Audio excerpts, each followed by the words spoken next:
Next, online marketing. Sa online marketing, first makikita natin yung price list doon sa SCIP. By the way pala, yung price list, hindi na kayo mag-check dito sa hindi na dyan. Hindi ka na dyan mag-base. Ang price list, dito na siya makikita. Sa SCIP, download natin ito. Dito na ang price list, hindi na doon sa sheets. Pag nag-click ka nito, naka-PNG file na siya.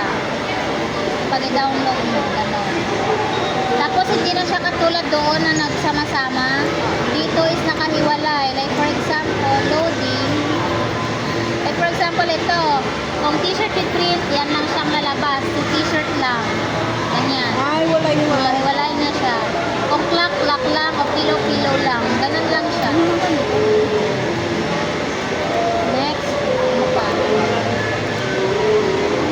Tapos, ayun, yung sabi kong price rollback. Ayan. Yun lang yun. Andyan na, kung may nagtatanong ng price ng engrave, andyan na rin siya. Towel. Election shirt. Election. January pa yan.